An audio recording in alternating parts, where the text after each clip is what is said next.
மின்னணு வாக்குப்பதிவு எந்திரங்களை தவறாக பயன்படுத்தி மோசடிகள் செய்து மீண்டும் ஆட்சிக்கு வர துடிக்கிறது பாஜக அரசு, பாஜக மற்றும் RSS கும்பல். இது இப்போது வெட்ட வெளிச்சமாகி இருக்கிறது. EVM தொடர்பான தொழில்நுட்பங்களில் வல்லுநர்களாக இருப்பவர்கள் இது குறித்து விரிவாக உண்மைகளை வெளிப்படுத்தி இருக்கிறார்கள். கடந்த 2019ஆம் ஆண்டு நடைபெற்ற நாடாளுமன்ற பொதுத் தேர்தலில் பாரதிய ஜனதா ஆட்சிக்கு வந்ததே EVM என்கிற மின்னணு வாக்குப்பதிவு எந்திரங்களில் தில்லுமுள்ளு செய்துதான், மோசடி செய்துதான் என்று இன்றைக்கு பரவலாக அறிவியல் பூர்வமான தரவுகளோடு வல்லுநர்கள் கருத்துக்களை கூறி வருகின்றனர். வட இந்திய மாநிலங்களில் EVM கூடவே கூடாது, வேண்டவே வேண்டாம் என்று வலியுறுத்தி போராட்டங்கள் வலுப்பெற்று வருகின்றன. விவசாயிகளின் போராட்டம் ஒரு புறம் வலுவாக நடைபெறுகிறது என்றால், இன்னொரு புறம் ஜனநாயக சக்திகள் மின்னணு வாக்குப்பதிவு எந்திரத்தை பயன்படுத்தவே கூடாது, மீண்டும் வாக்குச்சீட்டு முறைகளை நடைமுறைப்படுத்த வேண்டும் என்று வலியுறுத்தி போராட்டங்கள் ஆங்காங்கே நடைபெற்று வருகின்றன. பிரதமர் மோடி அவர்களை EVM பிரதமர் என்றே அவர்கள் அழைக்கிறார்கள்.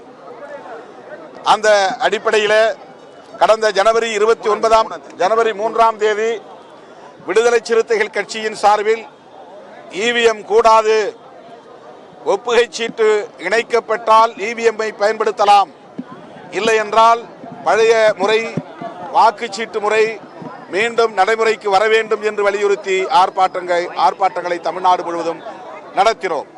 அதே கோரிக்கையை வலியுறுத்தி இரண்டாவது கட்டமாக இன்றைக்கு விடுதலை சிறுத்தைகள் கட்சியின் சார்பில் 38 மாவட்டங்களிலும் மாவட்ட தலைநகரங்களில் மாபெரும் கண்டன ஆர்ப்பாட்டங்கள் நடைபெறுகின்றன.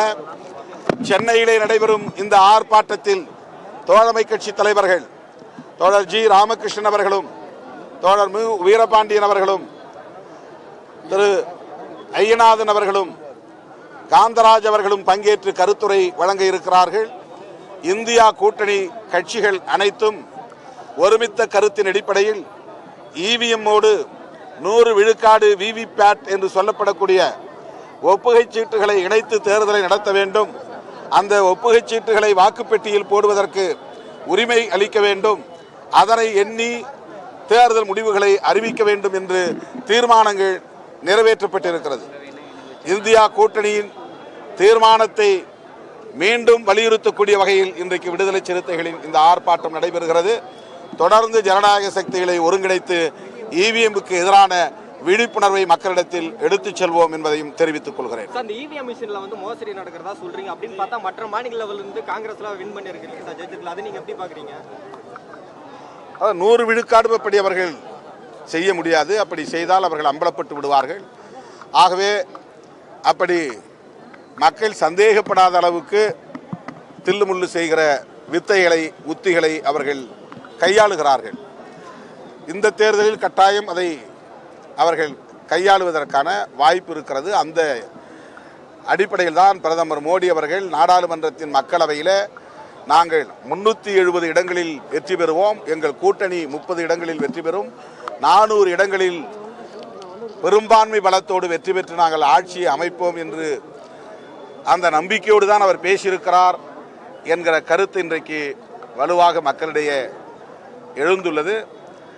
ஆகவே EVM எந்திரங்களை பயன்படுத்தி மோசடி செய்வதற்கு வாய்ப்புகள் உள்ளன என்பதை அது குறித்த தொழில்நுட்ப வல்லுநர்கள் ஆதாரங்களோடு நிறுவி வருகிறார்கள். அந்த அடிப்படையில் தான் இதை நாங்கள் முன்வைக்கிறோம்.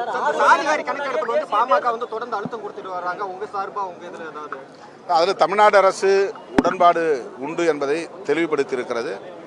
அவர்கள் அரசியலுக்காக, வாக்கு வங்கி அரசியலுக்காக தமிழ்நாடு அரசு ஒப்புக்கொண்ட உடன்பட்ட அதே செய்தியை ஏதோ தமிழ்நாடு அரசோ அல்லது திமுக கூட்டணி கட்சிகளோ அந்த கருத்தில் மாறுபட்ட கருத்தை கொண்டிருப்பது போன்ற ஒரு தோற்றத்தை உருவாக்குவதற்கு அவர்கள் முயற்சிக்கிறார்கள்.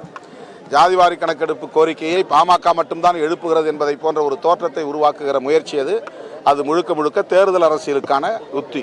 தொகுதி பங்கீடு பேச்சுவார்த்தை எந்த நிலைமையில இருக்கு? ஏதாவது முன்னேற்றம் இருக்கா? நீங்க 3 தொகுதி 4 தொகுதி கேட்டீங்க.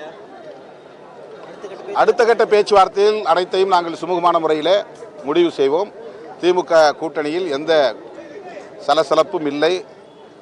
ஏற்கனவே கூட்டணியாக இருக்கிற ஒரு கூட்டணி இதுதான். தமிழ்நாட்டில் திமுக தலைமையில் தான் கூட்டணி இருக்கிறது. அதிமுக இன்னும் கூட்டணியை உருவாக்கவில்லை, பாஜக இன்னும் கூட்டணியை உருவாக்கவில்லை. கூட்டணி என்பது கட்டுக்கோப்பாக திமுக தலைமையிலான கூட்டணி தான் இயங்கிக் கொண்டிருக்கிறது. எங்கள் கோரிக்கைகளை நாங்கள் திமுகவின் பார்வைக்கு வைத்திருக்கிறோம். அவர்கள் முடிவு செய்து எங்களை மீண்டும் அழைப்பார்கள். அப்போது இறுதி முடிவை நாங்கள் எடுப்போம். பொது தொகுதி கேட்கறதுல இன்னமும் உறுதியா இருக்கீங்க. ஒரு மூன்றாவதா ஒரு நபர் ஒரு புதுமுகத்தை இறக்கிறதுக்கான திட்டம் இருக்குங்கிற செய்திகள் வந்துட்டு இருக்காது.